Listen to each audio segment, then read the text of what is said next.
You know what it means. You hear that music. You see this puppy.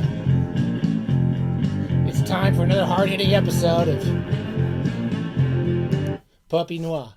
The only hard-hitting, fact-based book chat show on the interweb that features a puppy.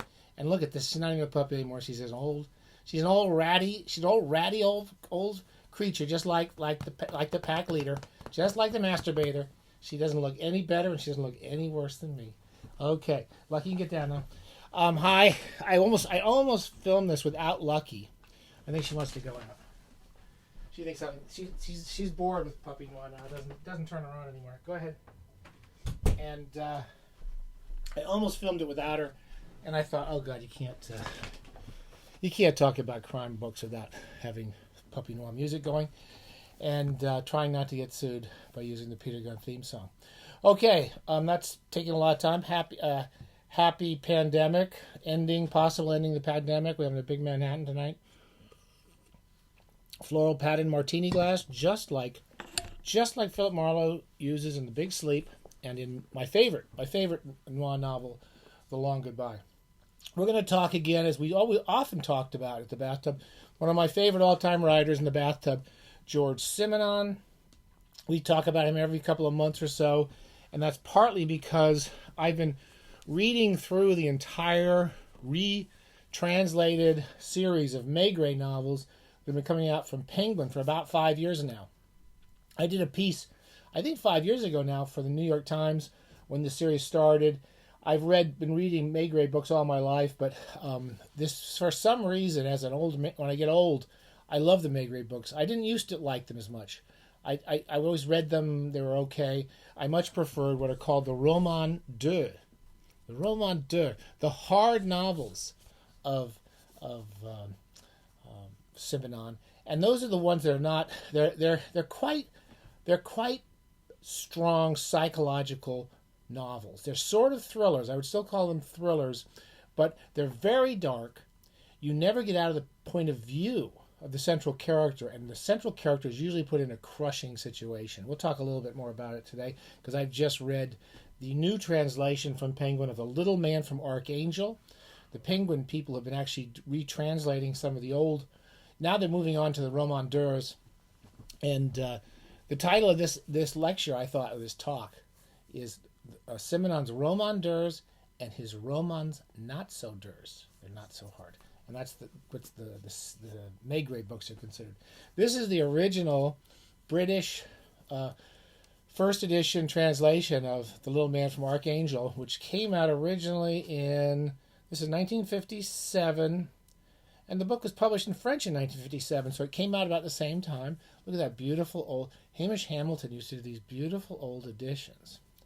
I'm going to talk a little bit about that, because for most of my life, I spent most of my life buying Simenon novels. I started when I was in 19 or 20, and I first started hearing about Simenon and being interested in him. I started buying these incredibly cool little Penguin paperbacks. They're called the Simenon Omnibuses. The 11th Omnibus. I just rebought this. I probably rebought this book 10 times in my life. And what's cool about these old translations that came out in the 70s,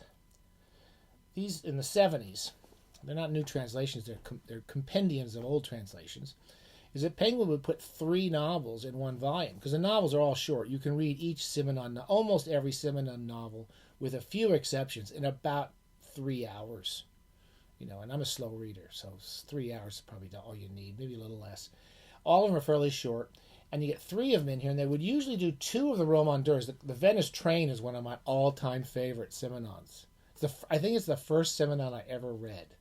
And The Innocents, which is also very good, and then they would put a Maigret in there. And I remember reading the Maigrets thinking they're okay. They're much lighter, so we're not in I'm going to talk a little bit about, let's just describe this new one here. The Little Man from Archangel, in the 2 editions. Here's a typical Simenon. It's all in the point of view of this one guy, a kind of a loser, kind of an outsider. Simenon writes a lot about outsiders. And he's a guy who runs a little bookshop somewhere in Archangel part of Paris. We don't know much about him from the beginning, except he's married to a young girl, much younger than him. She's one of the sexier characters in the neighborhood, and sex and alienation are the two big things in Simenon. And he's been kind of alienated all his life. He doesn't feel like he belongs anywhere, and we learn more about him as the book goes on. But he's ended up married to this girl who's basically been sleeping around all over town, all over the area. She's a kind of passionate, kind of sexy girl who's much younger than him. And at the very beginning of the book, he's running a bookshop, and she goes off she says she's going to go see her sister and go help babysit. And sometimes she goes off on these babysitting, quote unquote, trips, and she doesn't come back for days. And he doesn't really challenge her. He's a completely passive character. He lets this woman do whatever she wants, and he doesn't really try to keep her control over her. I don't think he ever even has sex with her, hardly at all. And he's been married to her out of convenience, sort of, because the parents came to him and said, basically, could you kind of take care of this girl for us because she's trouble. And he married her because he was just lonely. Okay, so that's how the book starts off, as the girl goes off, and she takes off, and he lives in this little town. He knows everybody around him. Everybody knows him. Simenon's very into routine and the routines of people's lives. That's why Maigret's routines are what makes him so charming, is he has these certain routines of how he solves cases. But the routines of this guy kind of protect him. He's protected by these routines of his daily life, of running this bookshop and seeing all the people in the neighborhood. And his wife goes off to babysit, supposedly, and she disappears. He doesn't hear from her for days.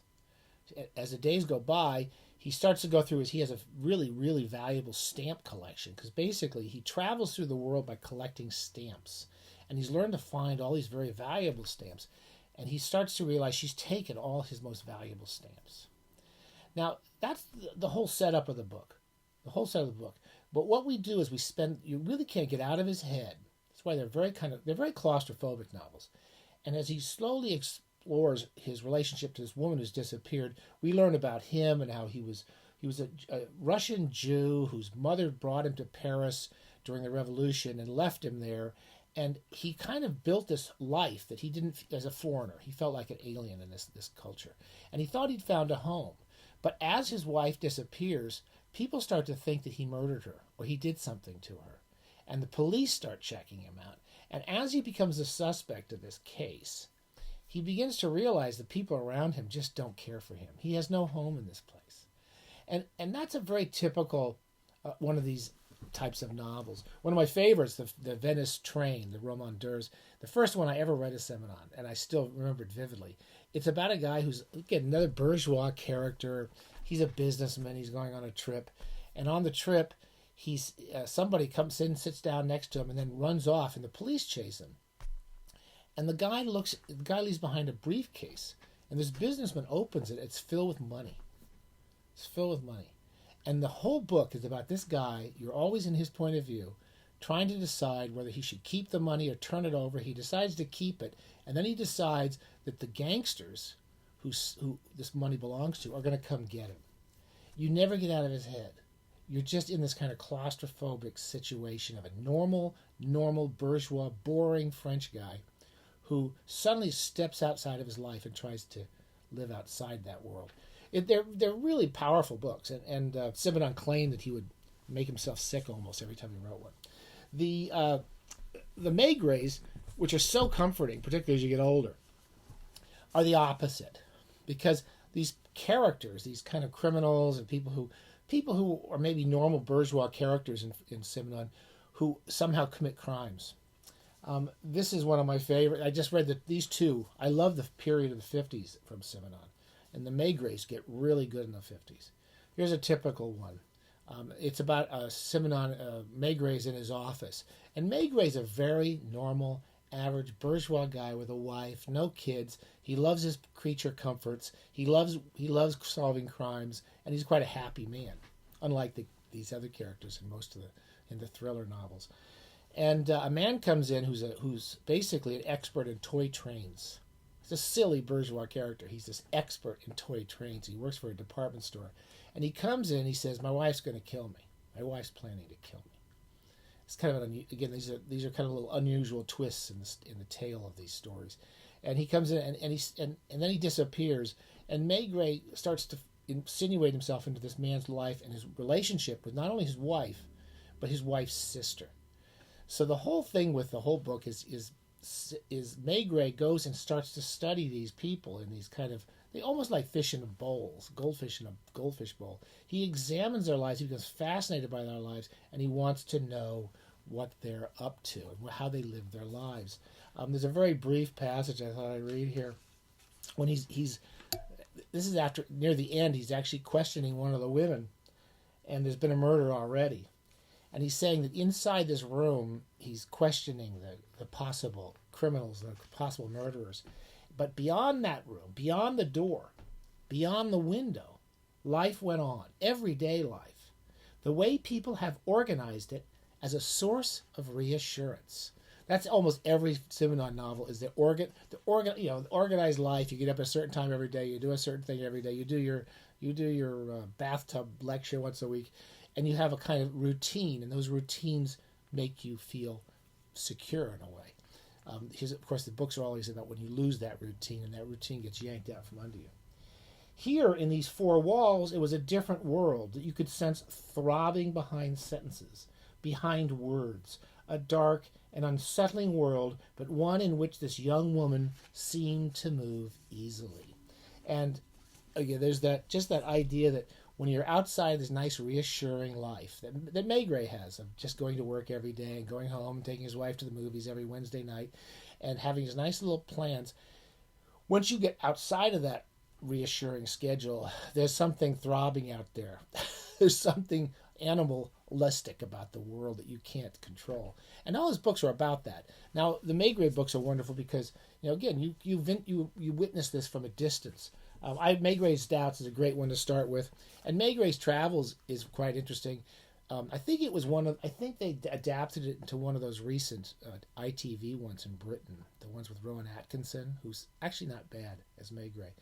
It's about wealthy people living in fancy hotels, and you open it up with not Maigret at all, but the kind of routine of this rich woman in her hotel room where she lives, and she lives a very nice life. And the routine of all the people around her who take care of her and take care of her meals and her cleaning and so forth. Again, routines, and then something happens at the very beginning. There's two murders at the beginning of the book. I really love the Maigret Travels. I really enjoy these, that whole mid-period. So anyway, this week is The Little Man from Archangel. I really recommend. This is a good one to start with. If you ever see these, I'm trying to buy them up again because I've had this terrible problem in my life, which is I had all the old ones in these editions, and these are kind of compact, and the translations are okay. And then I bought all the hardcover first, and I just don't have room for them. So now I'm trying to buy the old Penguins again. I just spend my life talk about buying and rebuying. I'm the little man from Archangel in San Luis Obispo. These are all come out. The entire series of Maigret's out from Penguin. We're going to keep reading through them. And by the way, when I opened up my copy of The Little Man from Archangel, because I decided I may have to sell this beautiful book because I just don't have room for everything, I found this. I thought you might like to see this. I was going to save it for our 4,000th episode. That's a book plate signed by Cormac McCarthy. See, isn't that cool? Cormac McCarthy signed that. My old editor, Picador, he went home one day after we were drinking, and when he was in the office, Cormac McCarthy was sitting in there, and he made him sign some of these. And he gave me a couple of these, and I used them as bookmarks. These must be worth quite a bit of money. Anyway, I've been using them as bookmarks, and I forgot where I put it. And I think I've got a couple others in this damn office somewhere, but I thought I'd show you that. Cormac McCarthy's book plate. I was going to save that and stick it in a book of his. I don't know what I'm going to do with it. Anyway, happy bathing. Romans-Durs, Romans Not-So-Durs. They're all really good, and we'll be talking about Simenon a lot. I'm sorry. I'm sure I've worn you out. But I just read him. He's my favorite, one of my all-time favorite bathtub reads. Stay safe. Oh, one last thing. We still have like 15 I got 15 copies of this filled with typos. I've been finding the typos. So you'll get the early edition with typos. If you review my new book of stories, The Millennial's Guide to Death, short stories self-published and written by and designed by me and my wife, then I will send you a free copy. I'll send you a free PDF if you ask for it, and if you review it on your Facebook page, anywhere, social media, you can say whatever you want, because I probably won't read your review anyway, because I get embarrassed and I get angry. I either get embarrassed or angry by book reviews.